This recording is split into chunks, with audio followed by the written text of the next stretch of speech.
Hi everyone, আমি Sutapa. Pregnancy জার্নির দ্বিতীয় ব্লগে সবাইকে অনেক স্বাগত জানাই। ঠিক আগের ব্লগে তোমাদের যেমনটা বলেছিলাম যে আজ আমি যাচ্ছি কলকাতা অনেক দিন বাদ। আমার প্রেগনেন্সি জার্নির প্রথম 3 মাসটা না আমি খুব ফ্রিকুয়েন্টলি যাতায়াত করেছি, কিন্তু তারপর ডাক্তার দেখানোর কারণে আমাকে এখানেই থেকে যেতে হয়েছে। এদিকে মা লাঞ্চ নিয়ে চলে এসছে, আর মাকে ক্যাপচার করছি বলে না মা বেশ লজ্জা পেয়ে গেছে। যেহেতু আজ অনেক দিন পর যাতায়াত করছি বলে মাকে বলেছিলাম আজকের লাঞ্চটা ভীষণ সিম্পল রাখতে। ভাত, শাক ভাজা, বাঁধাকপির তরকারি, মাছ আর আমার ফেভারিট ধনেপাতার চাটনি।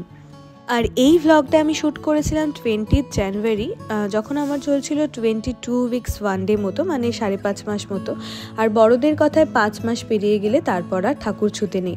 আর এই প্রথমবারের মতো আমি একা কলকাতা যাচ্ছি, মানে আমার গপু সোনারা এই ফার্স্ট টাইম আমার সাথে কিন্তু যাচ্ছে না। তারপর বাড়ির সবাইকে টাটা বলে আমি চলে গেলাম স্টেশনের উদ্দেশ্যে আমার বাবার সাথে। স্টেশন পৌঁছে দেখি অনলাইন টিকিট কাউন্টার একটা লম্বা লাইন। তখন আমার টেনশন হচ্ছিল যে আমি ট্রেনটা পাবো কিনা। ওদিকে স্টেশন পৌঁছতে শুনি যে আমার ট্রেন অলমোস্ট 1.5 ঘন্টা মতো লেট। তো ঠিক সববারের মতন ট্রেন আসা না পর্যন্ত আমার বাবা আমার সাথে ওয়েট করেছে এবং ট্রেনে আমাকে বসিয়ে দিয়ে তারপর বাবা ফেরত গেছে।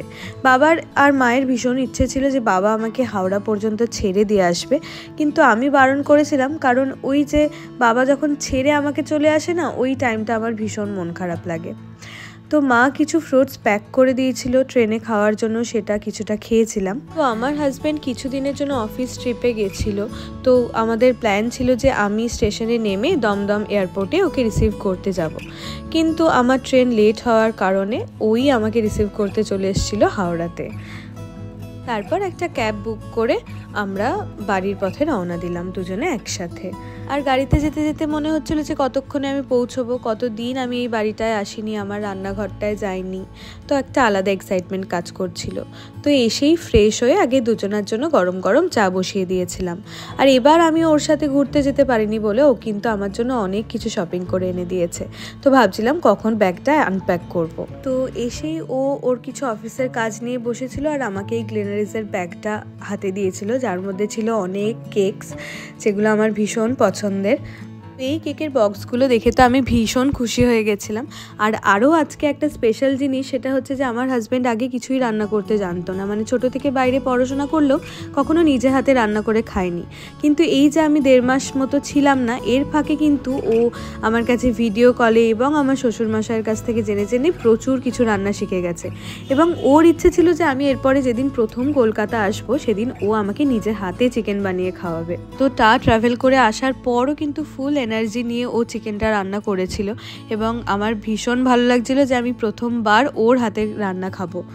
আর আমি সত্যিই অবাক হয়ে যাচ্ছিলাম যে এই 1-1.5 মাসের মধ্যে ও এতটা পটু রাঁধুনি হয়ে গেছে।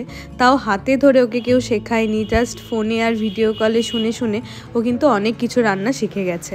প্রেশার কুকারের মধ্যে সব কিছু একসাথে ম্যারিনেট করে ও চিকেনটা বানাচ্ছিল এবং এটা যখন সিটি উঠছিল না, তখন থেকেই ভীষণ ভালো গন্ধ বেরোচ্ছিল। রাত্রিবেলা ফাইনালি গরম গরম ভাত, বরের হাতে চিকেনের ঝোল, আলু ভাজা দিয়ে সেদিনের ডিনারটা কমপ্লিট করেছিলাম। ভ্লগটা এখানেই শেষ করছি। সবাইকে টাটা। পরের ভ্লগে কি শপিং করে এনেছে সেগুলো আনপ্যাক করব।